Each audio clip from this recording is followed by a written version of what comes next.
This segment of CoastLife is sponsored by the Parker Group. CoastLife, it's been a while since we've sat down and had a chat with our friends from the Parker Group, and we've talked with them before about some big changes that are happening in the real estate industry, and those changes are actually starting to take effect. So we've got Rachel and Dustin Parker sitting down with us on the CoastLife couch. We missed you guys. Yes, we're happy to be back. Yeah, it's been a couple weeks. But you've talked to us before about some of these changes and legal things that were going on in the real estate world, and you guys have always understood all of that verbiage and broken it down for us, but you said that those are officially in effect now.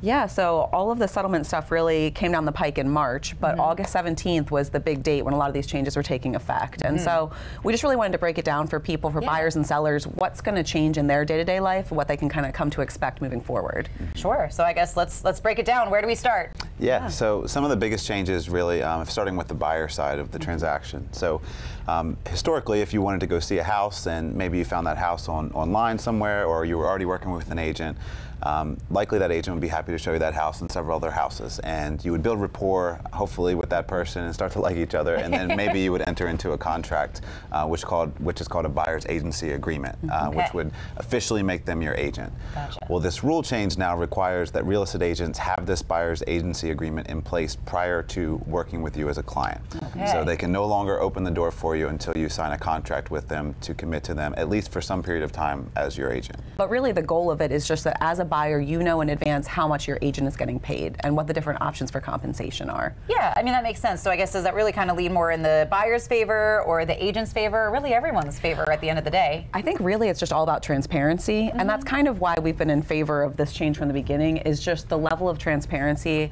I think has been lacking a little bit in the industry. And I think when we talk to people, even people that have bought and sold several homes, they're not super clear on what the compensation structure was. And so to us, we've been training our agents for months on how to have these conversations, and also giving buyers flexible options. So just because we're signing an agreement doesn't mean that we have to be married to each other for the next year. It could be, hey, this is what my fee would be if you end up buying this house, and then we can sit down again and have another conversation if this isn't the house for you. Perfect. So that's like the buy side of things. Yeah, so I mean, if you need transparency with your real estate, I mean, you guys are more than just an agency. You guys kind of do a little bit of it all. You know that you're in good hands with the Parker Group. So what's next on breaking down this settlement?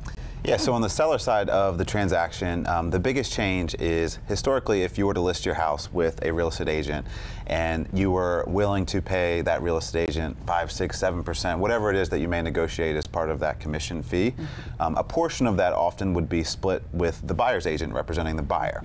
And any buyer's agent would be able to log into our multi-list system where all the properties are displayed and see what that percentage or what that fee is that is being offered to them.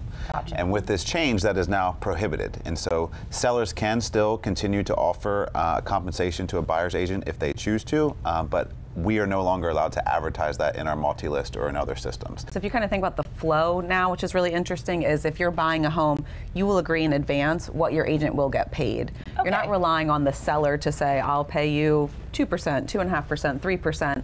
You will agree what you think their services are worth, and then at the end of the day, like, that just becomes part of the negotiation of the contract, rather than it just being this blanket offer of, this seller, no matter who brings the buyer, I'm going to pay that agent a blanket percentage. Yeah, I mean, I think like what you guys have been saying, that really all this adds a lot of clarity to, I think, an otherwise pretty muddy process up until this point. So that way everybody kind of walks in knowing the numbers, knowing what they're going to get paid, knowing what they're going to pay, and nobody walks away surprised. Yeah. That really is ultimately the goal. Yep, is that everyone knows exactly who's getting paid, how much, and by who also. Yes. Yeah, and I mean, I know, for real estate that hasn't really changed much in years as an industry, you guys have been really excited about some of these changes and willing to embrace them. Yeah. How would you kind of put the general public, whether they're buyers or sellers, at ease with these changes that are now in play? Yeah, I mean, I think at the end of the day, like we've said, it's going to bring a lot more transparency to the industry. I do think it's going to allow for many more flexible options in terms of compensation for real estate agents. And so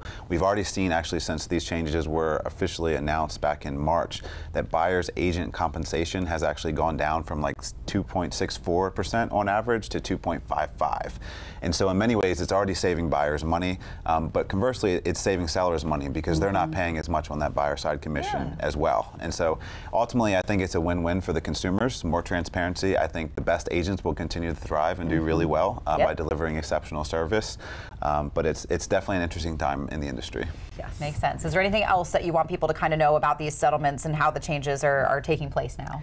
I think we just like to say that if anyone does have questions, like we said, we really pride ourselves on being a source of good information for people in the industry. So people are more than welcome to reach out to us. hello@theparkergroup.com is the best email.